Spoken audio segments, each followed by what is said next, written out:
Hey guys, welcome to my channel Lucky Pal. আবার চলে গেছিলাম একটি বিয়ে বাড়িতে। আর যেখানে বিয়ে বাড়ি সেখানে সুন্দর সুন্দর খাওয়া দাওয়া এবং কাছের মানুষের সাথে দেখা, এটা একটা উপরি পাওনা। তো চলে গেছিলাম আমার পাশের বাড়ির কাকিমার মেয়ের বিয়েতে, এবং বিয়েটা ছিল 28শে জানুয়ারি, এবং বিয়েটা হচ্ছিল ঠিক কাছে। কাকু আর্মিতে চাকরি করতেন এবং তার দুই মেয়ে, এখন বড় মেয়ের হচ্ছে বিয়ে বাড়িটা সুন্দর একটা ম্যারেজ হলের মধ্যে হচ্ছে। বরের বাড়ি একটু দূরে, সেটা হচ্ছে টাটা জামশেদপুর। ওনারা সন্ধ্যাবেলাই চলে এসেছিলেন, তারপর একটা জায়গায় স্টে করে সেখানে ফ্রেশ হয়ে তারপর মিছিল করে সুন্দর করে যেরকম বরের শোভাযাত্রা বের হয় সেরকমভাবে বিয়ে বাড়িতে উপস্থিত। এবং বিয়ে বাড়ির বাইরেটা ছিল একদম ডিজের সাথে নাচ গানে ভরপুর, সবাই খুব আনন্দ করছিল।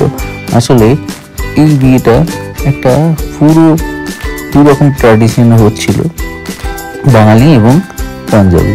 সো বিয়ে বাড়িতে খুব আনন্দ করছিল, সবাই খুব নাচানাচি করছিল।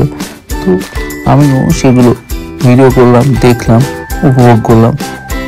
বিয়ে বাড়ি মানেই প্রচুর হই হুল্লোড়, মজার খাওয়া দাওয়া, সবটাই মিলে জানা একদম এই শীতে একটা উপরি পাওনা।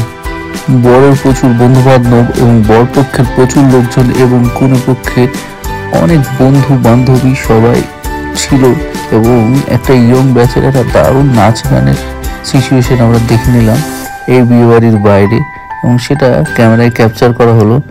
এরপরে সুন্দর করে উপভোগ করলাম এই বিয়ে বাড়ি এবং বিয়ে বাড়ির খাওয়া দাওয়া, সেটা সবটাই তুলে ধরা হয়েছে। প্রথমেই বিয়ের মণ্ডপের সামনেটায় একটা ফুচকা স্টল, ওয়েলকাম ড্রিঙ্কস এবং কাবাব স্ন্যাক্সের ব্যবস্থা করা হয়েছিল। সবাই প্রথমে ঢুকে ওয়েলকাম ড্রিঙ্কস নিয়ে তারপর যে যার ইচ্ছে ফুচকা কেউ কাবাব খেয়ে ফেললো। তারপরে চলে গেলাম মেন মেনুতে অনেক রকমের খাবার ছিল, কি ছিল না, বাট এটা একটা ট্র্যাডিশনাল বিয়ে, এটা একটা অন্য ধরনের ঐতিহ্য। আসলে ওনাদের বাড়ি ছিল উড়িষ্যায়, সো ভেজ খাবার তার আইটেম বেশি ছিল, বাট ননভেজও ছিল। তার মধ্যে আমার তো হেভি লেগেছে ফিশ ফ্রাইটা, দারুণ হয়েছিল ফিশ ফ্রাইটা। আমি তো 4-5টা খেয়ে ফেললাম, এবং আরও দেখছিলাম সবাই ফিশ ফ্রাইটা ট্রাই করছিল। এছাড়া বিয়ে বাড়ি মানে মিষ্টি থাকবে না এমনটা তো হয় না। নলেন গুড়ের রসগোল্লা ইস্যুতে তারপরে সন্দেশ, তারপরে জিলিপি এবং আইসক্রিম, এটারও অসাধারণ জিনিস। সবার লাস্টে পানটা মুখে দিয়ে বাইরে বেরিয়ে সুন্দর হাওয়া খেতে খেতে বাড়ি চলে গেলাম। আর এই শীতে বিয়ে বাড়ি এবং তার খাওয়া দাওয়া একটা উপরি পাওনা। কি বলেন বন্ধুরা?